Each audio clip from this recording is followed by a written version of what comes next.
Dans cette activité, la troisième, nous allons voir l'utilisation de la fonction de détection de fin de fichier, end of file, et ensuite les fonctions de lecture et d'écriture dans un fichier caractère par caractère. Donc nous allons juste ouvrir un fichier en lecture et ensuite, bien sûr, vérifier que l'ouverture a eu lieu. Ensuite, nous allons parcourir le fichier du début jusqu'à la fin, le lire ligne par ligne et afficher chaque ligne lue à partir du fichier. Pour la fonction fget, rappelez-vous, elle reçoit la chaîne de caractères qui va contenir les caractères lus, c'est-à-dire ce qui a été lu à partir du fichier, bien sûr le pointeur de fichier, et ici le nombre maximum de caractères.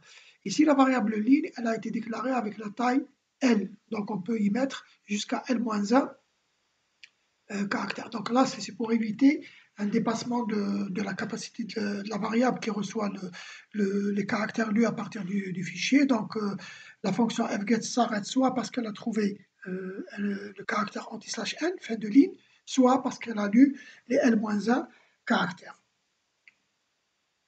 Donc je passe à l'exécution.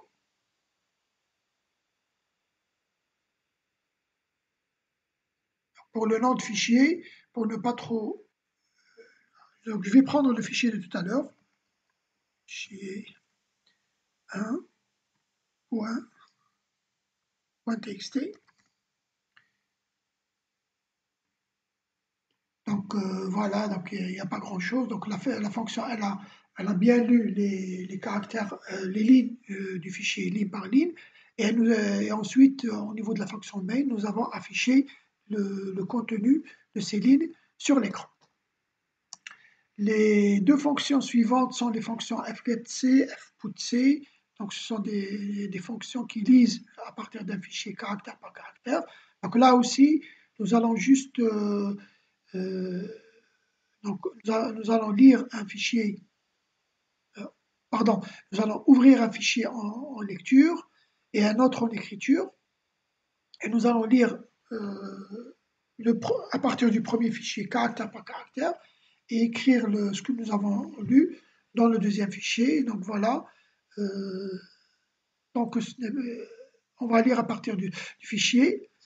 Rappelez-vous, la fonction fgetC retourne la valeur spéciale end of file lorsque c'est la fin de fichier, sinon elle retourne le caractère lu.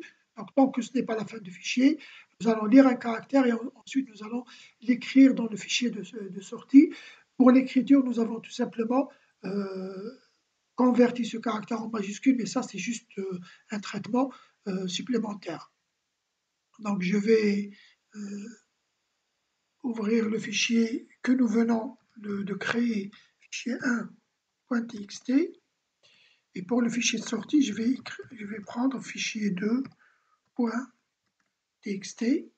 Voilà, traitement terminé. Je vais aller vers le répertoire pour vérifier. Donc, fichier 1, il est là, c'est notre fichier source. Et fichier 2, c'est le fichier que nous venons de créer. Donc voilà, il contient exactement la même chose que fichier 1, sauf que les caractères ont été convertis en majuscules.